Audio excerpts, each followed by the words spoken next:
तो आइए एक बार फिर से आपका स्वागत है एक न्यू वीडियो में। और इस वीडियो में हम लोग सीखने वाले हैं इंग्लिश पढ़ना और लिखना कैसे सीखे। यानी आज के इस क्लास में हम आपको सिखाने वाले हैं घ से लेकर के घ तक का इंग्लिश, यानी कि घ का 12 खड़ी इंग्लिश में पढ़ना प्लस लिखना, और घ से बनने वाले जो भी शब्द रहेगा उन सभी शब्दों को इंग्लिश में लिखना और पढ़ना। अगर आपको इंग्लिश में कुछ भी नहीं आता है और आप चाहते हैं इंग्लिश का शुरुआत बिल्कुल जीरो से करें, तो ये वीडियो आप ही के लिए है। यानी कि ये वीडियो में हमने बिल्कुल आसान तरीके से इंग्लिश पढ़ना और लिखने का प्रयास कराया है, और इस वीडियो को आप फॉलो करते हैं तो आपको आसानी से इंग्लिश पढ़ना और लिखना भी आ जाएगा। तो चलिए भाई बच्चे, आज की इस क्लास को हम शुरू करते हैं, लेकिन इस क्लास को आप ध्यान से और शुरू से लास्ट तक पूरा कंटिन्यू जरूर देखिएगा।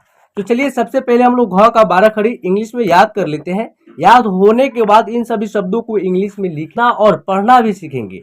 तो देखिए घ का जो इंग्लिश होता है क्या होता है, GH होता है। GH से क्या होता है, घ होता है। देखिए घ में क्या लगा है, आ की मात्रा। जब घ में आ की मात्रा लगा है तो इसका उच्चारण हो रहा है घा। तो घ के लिए क्या हो रहा है, GH। जब घ में आ की मात्रा लगेगा तो आ की मात्रा के लिए क्या होगा, ए होगा। तो क्या लिखेंगे, GHA से क्या हो जाएगा, घा। देखिए घ में जब छोटी की मात्रा का प्रयोग हुआ है तो इसका उच्चारण होगा घी, सिंपल तरीके से होगा। तो घ के लिए GH, और घ में जब छोटी की मात्रा का प्रयोग हुआ है तो छोटी की मात्रा के लिए क्या होता है, आई होता है। तो क्या हो जाएगा, GHI से घी। घी घ में क्या है, बड़ी ई की मात्रा का प्रयोग हुआ है तो इसका उच्चारण हो रहा है घी, यानी कि लॉन्ग तरीके से हो रहा है। तो घ के लिए GH, और घ में जब बड़ी की मात्रा का प्रयोग हुआ है तो बड़ी के लिए क्या लिखते हैं, डबल ई। क्या हो जाएगा, GH डबल ई से घी, घू।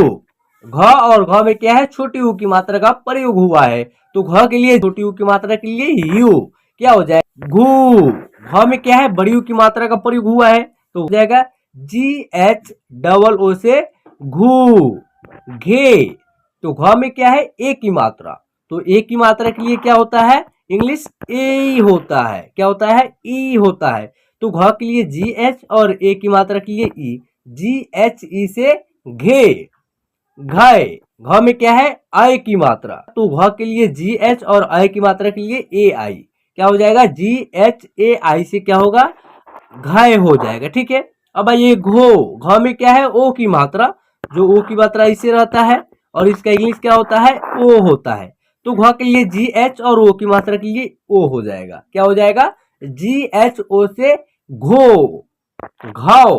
घ के लिए GH और औ की मात्रा है तो AU, क्या हो जाएगा, GHAU से घाव, घन। घ के लिए GH और GHAN से घन, घह। यानी घ के लिए GH और अह की मात्रा के लिए AH, क्या हो जाएगा, GHAH से घह। तो फ्रेंड्स इस तरह आप जो है ना घ का 12 खड़ी इंग्लिश में अच्छे तरीके से याद कर लीजिए। जब याद हो जाएगा तो आपको इन सभी शब्दों को आसानी से लिखना और पढ़ना आ जाएगा। चलिए हम एग्जाम्पल के साथ सीखेंगे इन शब्दों को पढ़ना प्लस लिखना। देखिए देखिए यहाँ लिखा हुआ है घटक, यानी घ से बनने वाले शब्दों को लिए है घटक। तो घ का क्या लिखाएगा, GH। GH से क्या हो जाएगा, घ। जब घ का उच्चारण करेंगे तो उसमें अ की साउंड आएगा, यानी घटक जो शब्द है इसमें कोई मात्रा नहीं है, बिना मात्रा वाले शब्द है और इनमें सिर्फ और सिर्फ व्यंजन अक्षर का प्रयोग किया गया है। तो 3 अक्षर है, घ ट और क है, ठीक है ना, और तीनों को मिलाकर के एक शब्द तैयार हो गया है घटक। 3 अक्षरों में क्या है ना, अ की साउंड का उच्चारण होगा। जैसे घ का उच्चारण करेंगे तो अ की साउंड का उच्चारण होगा, ट का उच्चारण करेंगे तो अ की साउंड का उच्चारण होगा। लास्ट वाला अक्षर क है और क का करेंगे उच्चारण तो उसमें अ की साउंड नहीं आएगा, बल्कि क का उच्चारण आधा हो जाएगा यहाँ पे। जैसे घटक, ठीक है ना, घटक उच्चारण होगा। तो घ के लिए GH और ए लिखेंगे, ट के लिए टी लिखेंगे और टी के बाद ए लिखेंगे, क के लिए के लिखेंगे, क्या हो जाएगा, घटक, घर। तो घ के लिए GH लिखेंगे, घ के लिए GH और ए लिखेंगे ताकि घ का उच्चारण होगा तो अ की साउंड आएगा।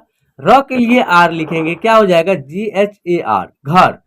तो ये था बिना मात्रा वाले शब्द। अब हमें जब आ की मात्रा का प्रयोग होगा तो इसका उच्चारण होगा घा, और घा का इंग्लिश क्या होगा, GHA होगा। क्या होगा, GHA। देखिए यहाँ लिखा हुआ है घायल, तो घ के लिए GH होगा। घ में क्या है, आ की मात्रा है देखिए, तो ए लिखेंगे, GHA से क्या हो जाएगा घा, क्या होगा घा। उसके बाद क्या है, य है तो य के लिए Y लिखेंगे, Y के बाद ए लिखेंगे और ल के लिए एल लिखेंगे, क्या हो जाएगा, इस तरह आपका हो जाएगा घायल। चलिए नेक्स्ट शब्द आपका है घातक। तो घा के लिए GHA लिखेंगे, क्या लिखेंगे GHA। उसके बाद क्या है, तो है तो तो के लिए टी लिखेंगे और टी के बाद ए लिखेंगे, क के लिए के लिखेंगे, क्या हो जाएगा घातक। ठीक है ना, तो इस तरह आप आसानी से लिख पाएंगे। चलिए, जब घ में छोटी ई की मात्रा का प्रयोग होगा तो इसका उच्चारण घी होगा, और घी का इंग्लिश क्या होगा GHI होगा।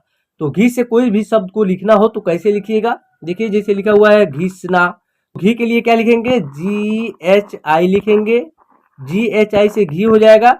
उसके बाद क्या है, स है तो एस लिखेंगे, एस के बाद ए लिख देंगे, और नौ के लिए एन, नौ में क्या है आ की मात्रा है तो ए लिखेंगे।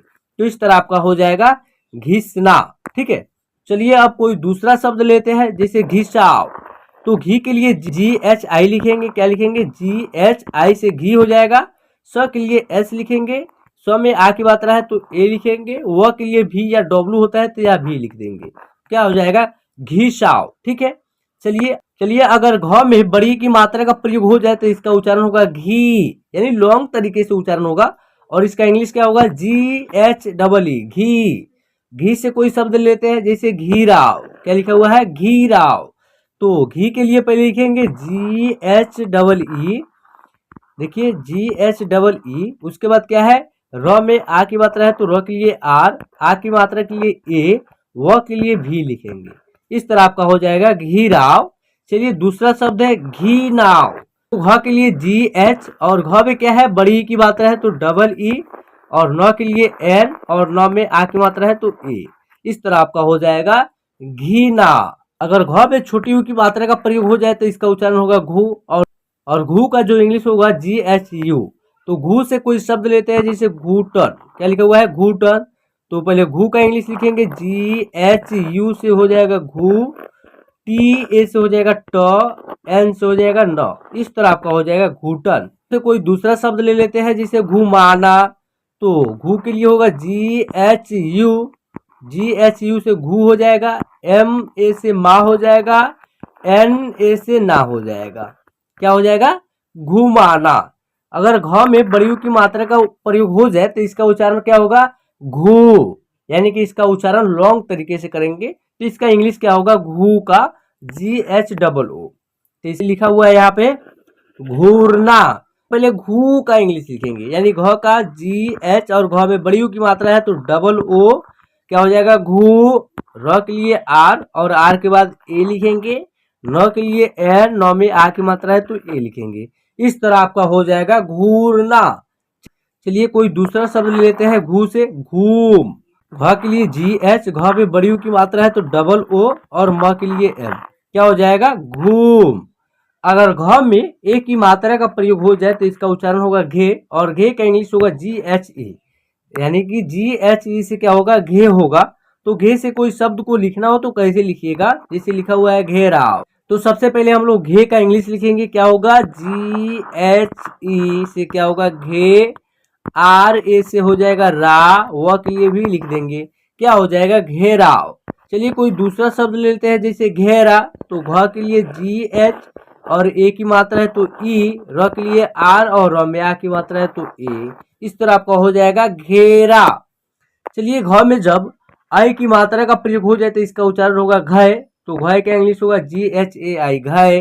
तो घय से कोई शब्द को ले लेते हैं, जैसे घयसर, क्या होगा घायसर। तो घ के लिए GH, और आई की मात्रा के लिए AI, स के लिए S, और S के बाद A, र के लिए R, क्या हो जाएगा घायसर। चलिए अब घ में जब ओ की मात्रा का प्रयोग होगा तो क्या होगा, उसका उच्चारण घो होगा, और घो का इंग्लिश क्या होगा GHO होगा। तो इसका हुआ है घोटाला। तो पहले घो का इंग्लिश लिखेंगे, GHO से घो हो जाएगा, TA से टा हो जाएगा, LA से ला हो जाएगा, क्या हो जाएगा घोटाला।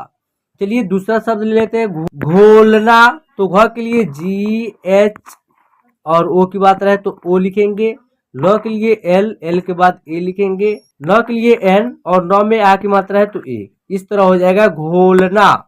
चलिए घ में जब अ की मात्रा का प्रयोग हो जाए तो इसका उच्चारण होगा घाव। क्या हो जाएगा? घाव होगा, ऐसे होगा। और इसका इंग्लिश क्या होगा?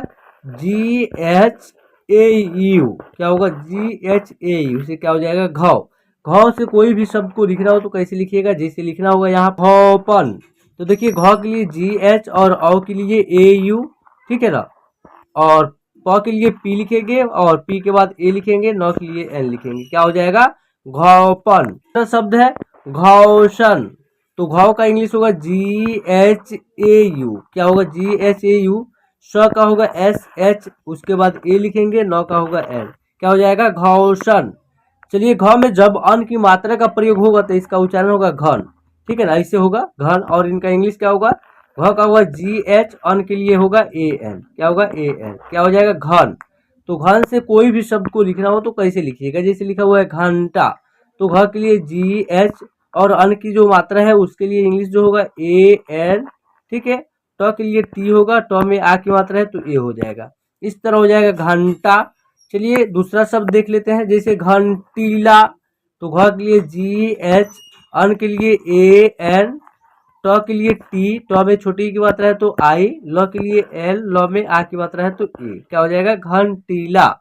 जब अह की मात्रा का प्रयोग हो जाए तो इसका उच्चारण क्या होगा? घ। घ है और अह की मात्रा ऐसे रहेगा, दो बिंदी रहता है, एक ऊपर और एक नीचे। जिस तरह घ में प्रयोग हुआ है अह की मात्रा, उसी तरह सभी अक्षरों में होता है। तो इसका उच्चारण होगा घ।